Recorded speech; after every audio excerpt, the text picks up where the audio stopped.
Books make you hope. Books make you dream. Books make you laugh. Books make you scream.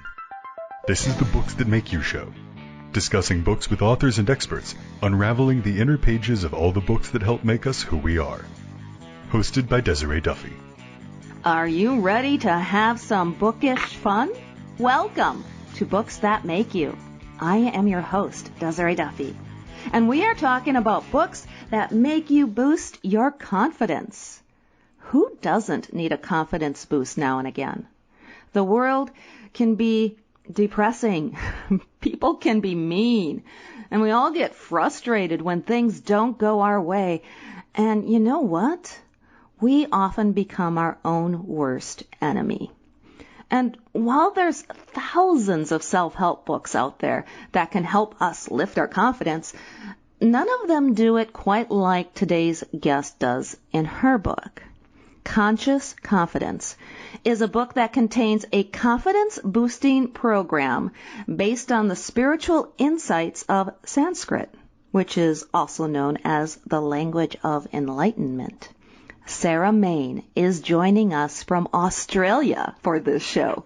She explores the Sanskrit roots of English words related to confidence and success, unlocking rich, three-dimensional understandings of each word, as well as guidance on how to obtain confidence and find your path in life.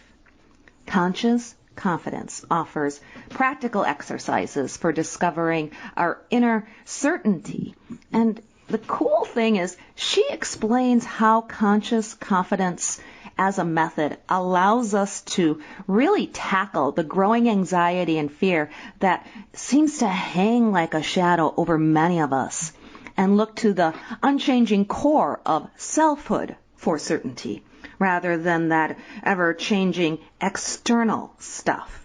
Sarah Main is a Sanskrit scholar with a particular interest in the wisdom of Sanskrit as it appears in practical life mastery. Previously, she's been a teacher and a school executive, and today she is a transformational and executive coach. Sarah, hello. Welcome to the show. Hello, Desiree. It's lovely to be with you. Oh, I'm so excited to have you. This is such a great topic. I mean, what is it? It seems that our modern world today is causing so many of us to lack self-confidence. Do you see that? And why do you think that is, if so?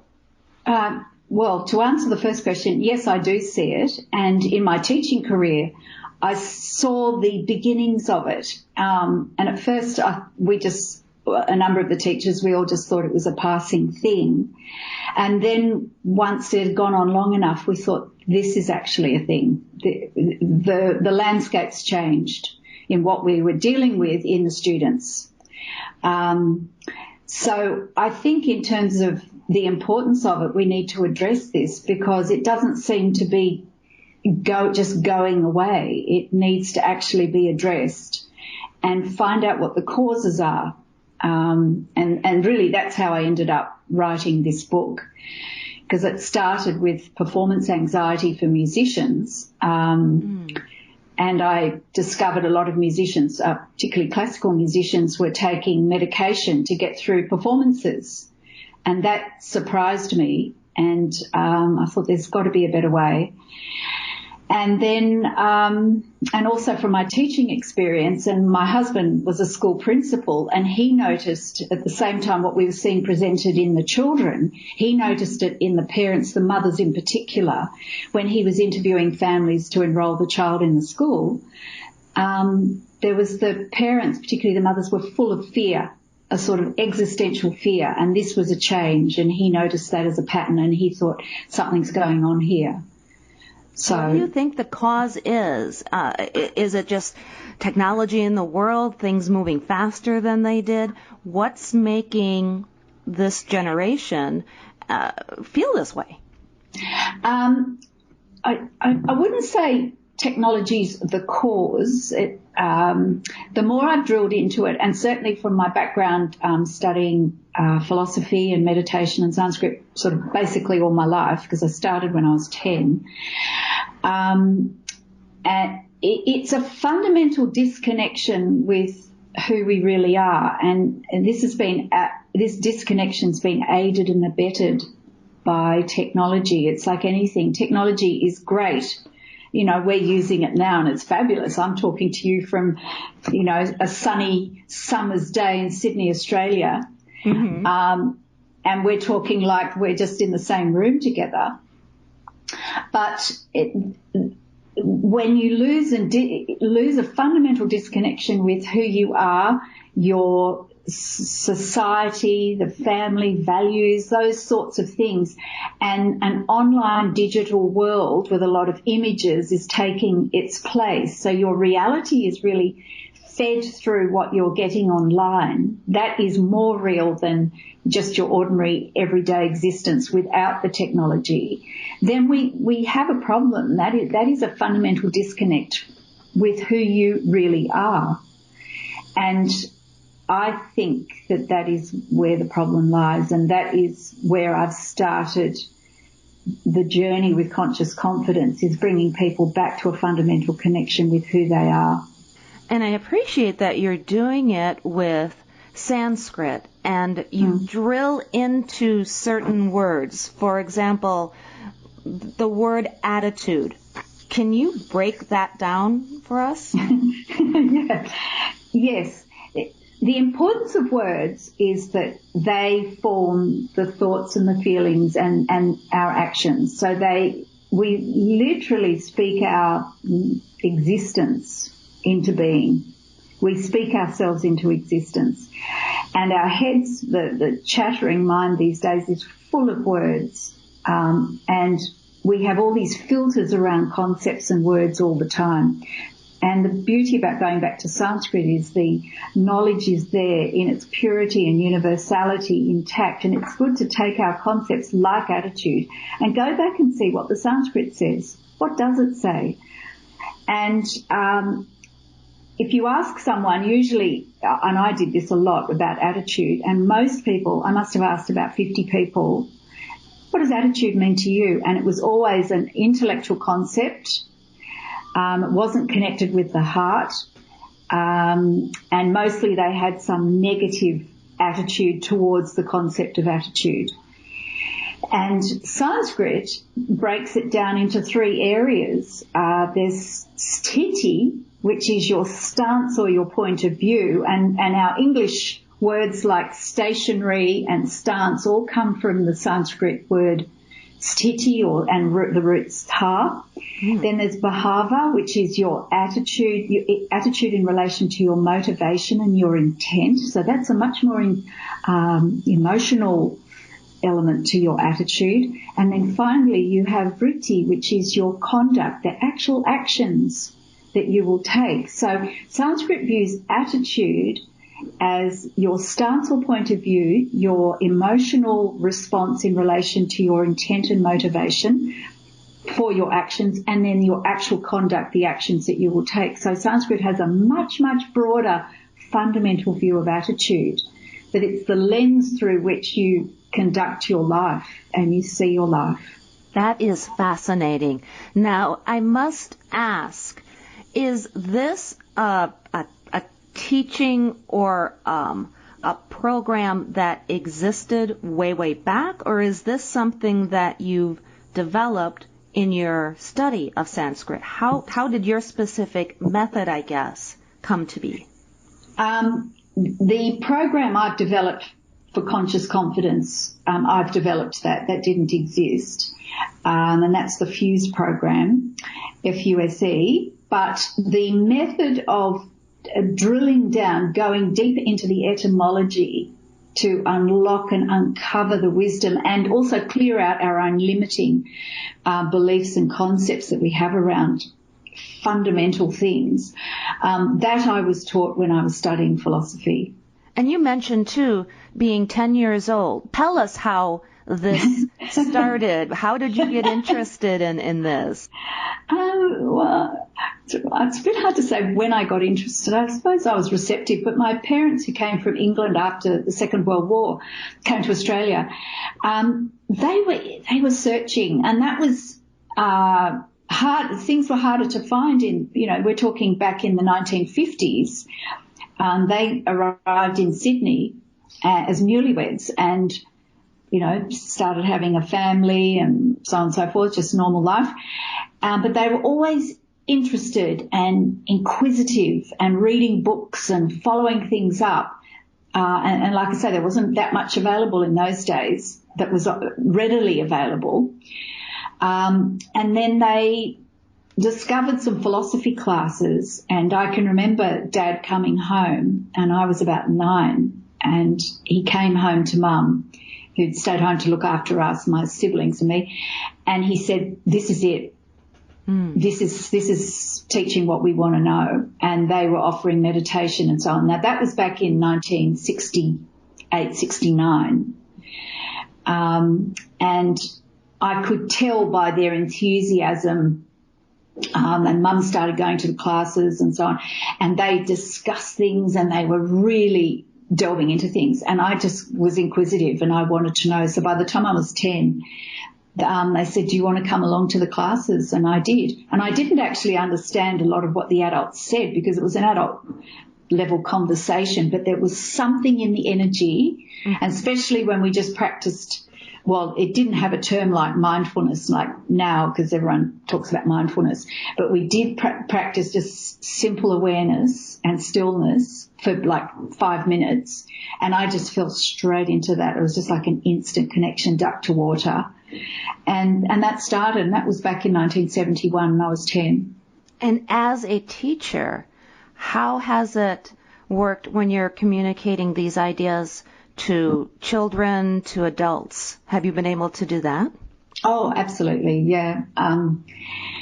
I was fortunate enough to tutor some adult philosophy classes when I was old enough myself, and that's a remarkable privilege to be part of other people's journeys. And you're still learning, but to really serve in that way is very beautiful, and very privileged to have that chance. And then my husband and I taught in a school where things like mindfulness was just a daily practice. It was a basic in the classes plus philosophy lessons, and the children still learnt all the basic reading and math and everything. And we also taught Sanskrit. So it was very much in Australia a private school. And with all the traditions and so on that go with that, plus the children had all these additions to the curriculum, and they thrived with it. They did very well at their studies because there's nothing like being present and having that mindfulness and studying Sanskrit to assist learning math and English, because it just keeps your mind sharp and clear. And the children find it very simple. When it's put in simple terms, they find it very straightforward. And also when the children got older, you could have some amazing conversations with them when they started really questioning and pressing to know more. Yeah, I applaud that. In the U.S., there's so much emphasis on teaching for the sake of passing tests. And it's memorization. A lot of the art, the art, music has been taken out or grossly limited in the curriculum. And whether it's mindfulness, teaching students how to think rather than what to think, and giving them a foundation that's beyond just, if you don't memorize this and get an A on the test, you're a failure. I think that circles back into why people feel the need or aren't as confident as maybe they used to be. Absolutely. It comes down to it, depending on what you actually fundamentally believe. Forget what people say. What they actually look at their actions. What they fundamentally believe a human being to be. Your education system will reflect that. And these days, you only need to look at how the education systems, generally speaking, across the world are, because it's the standard cry is these things like the connection to the arts and expression and how to think and so on aren't really there in general terms, then, it just shows that people basically fundamentally see a human being as a physical body with a bit of psychology tacked on. And we only address the psychology when there are problems. If there weren't any problems, if people didn't have any issues, then, essentially we're doing well if people see people beyond just being a physical being, really.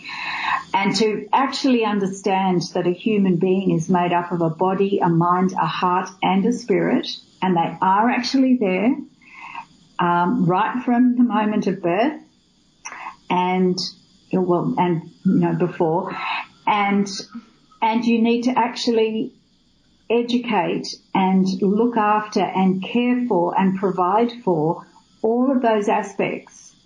And if you don't take that seriously, then it's just a logical result that the education system and the exams have got to this level. And it is a significant element in these mental illnesses that are occurring, because it's like the young people are being hollowed out from the inside.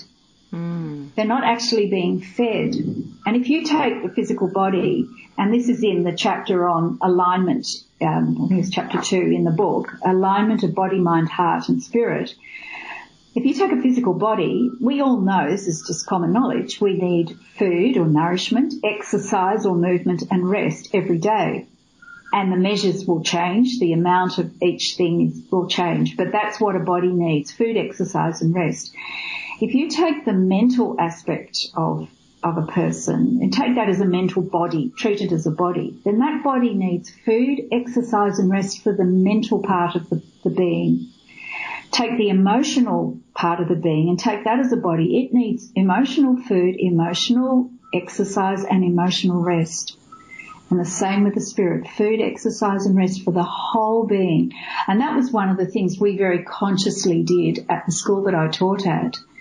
And so the arts were taken very seriously in that way, and the children did the most amazing, beautiful visual arts and painting and drawing and so on and craft.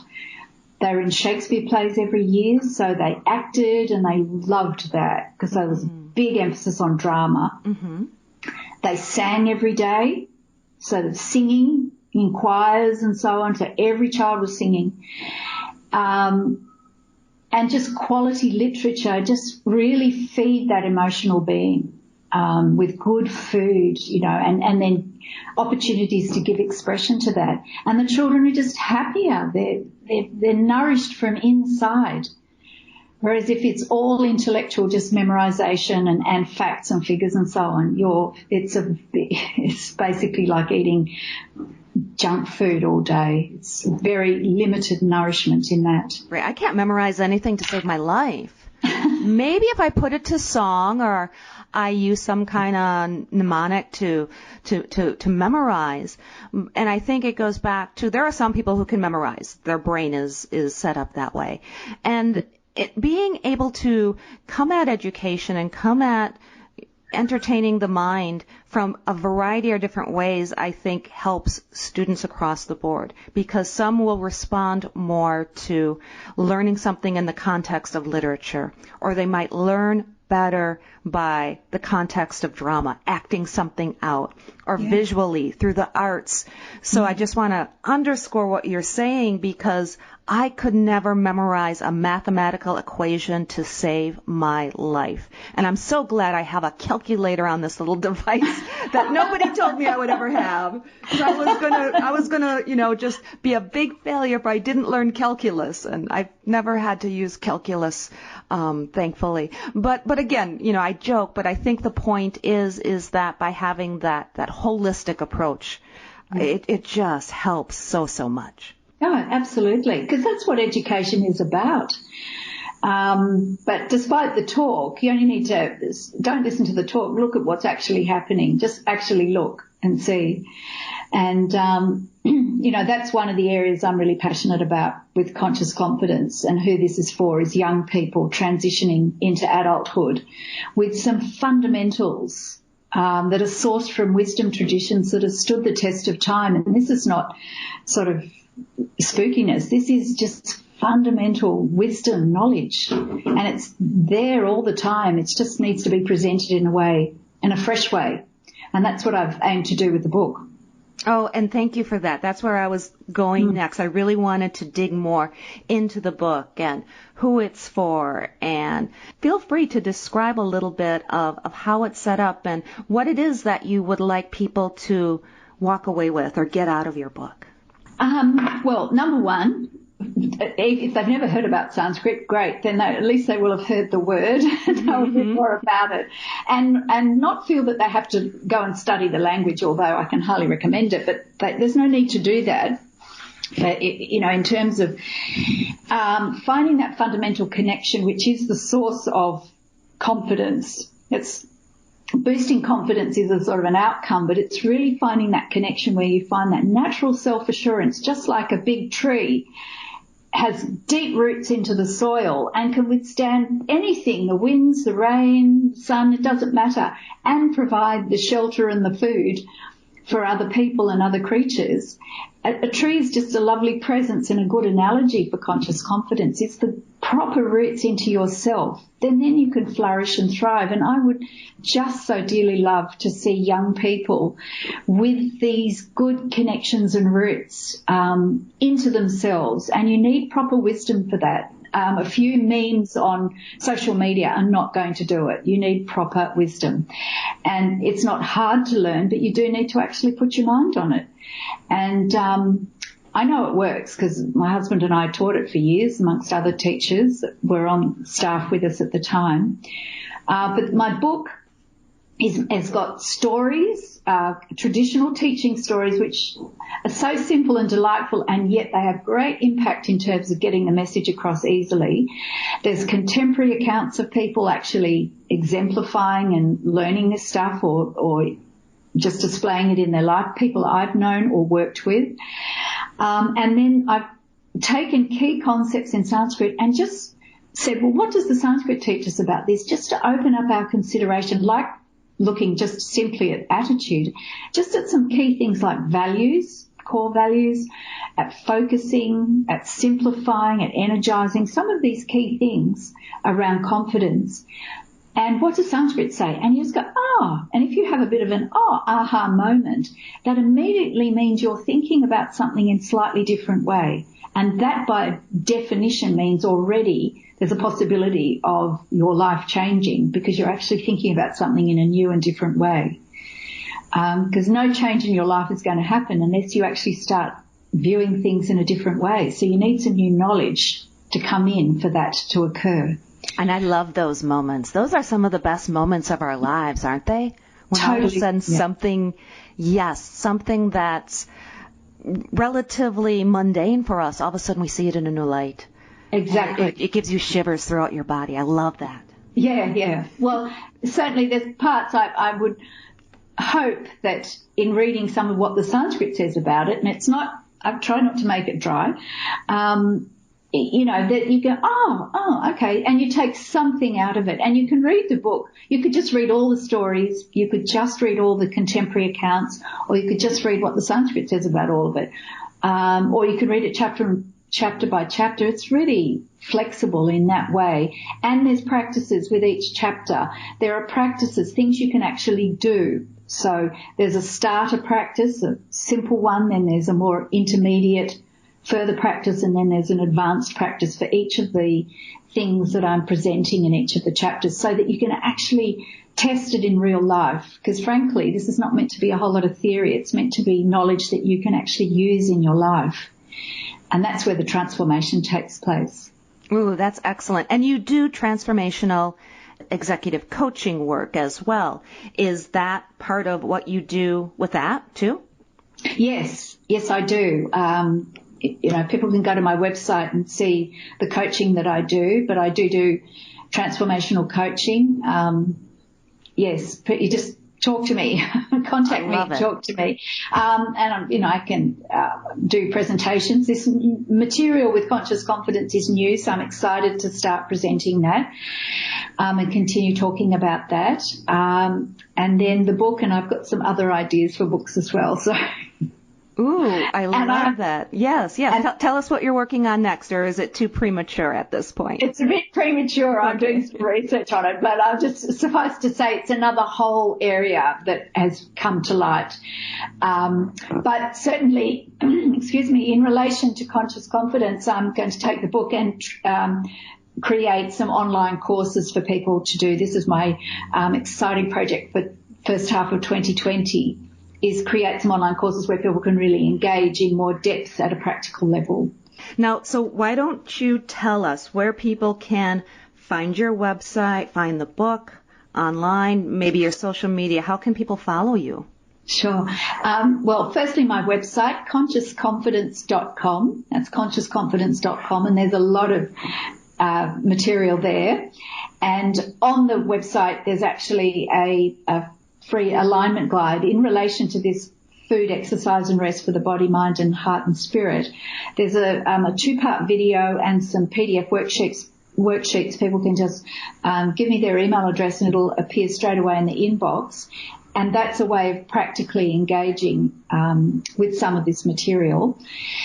And I'm on social media on Facebook and Instagram at Conscious Confidence Sarah Main. That's spelled S-A-R-A-H. It's an H on there, Main, M-A-N-E. So Conscious Confidence Sarah Main on Facebook and Instagram on social media. And I'd love anyone to post a question or send me an email with questions. Questions are the best. Oh, yes, they are. They open us up to so much. And I really appreciate the fact, too, that you're offering this as a guide. It's more than a book that you would consider a self-help book, because it's more like a workbook or a guidebook. Yeah, absolutely. Because, sure, it's self-help, but really, take something simple and actually start working with it in your day-to-day life. When you're washing the dishes, taking the kids to school, that's where the real help is the best, is in actually how to live. And the best testing ground is in everyday life. And if we can make those changes there, how great would that be? Sarah, I love that. It has been absolutely delightful talking to you today. Thank you so much for joining us. Well, thank you very much for the opportunity. It's been great talking to you, and I loved your questions. Thank you. Oh, you bet. Once again, Sarah Main is the author of Conscious Confidence. It offers practical advice and exercises for discovering inner certainty, and she goes back using the ancient language of Sanskrit to do it. So make sure you look up her website, find her on social media, and order her book as soon as possible. Thank you, everyone, for joining us today here on Books That Make You. And you can find out more about us on our website. That is booksthatmakeyou.com. And you can follow us on Facebook and Instagram. Plus, sign up for our newsletter. We are always doing bookish fun things. There's contests and lots of reviews of books and interviews with your favorite authors and so much more. Until next time, my bibliophile friends, please enjoy all of the books that make you exactly who you are. The executive producer for Books That Make You is Desiree Duffy. Produced and sound mastered by Phil Giangrande. Engineering by Dave Nabox. Social media and promotion by Bree Sweeter. For more, visit booksthatmakeyou.com.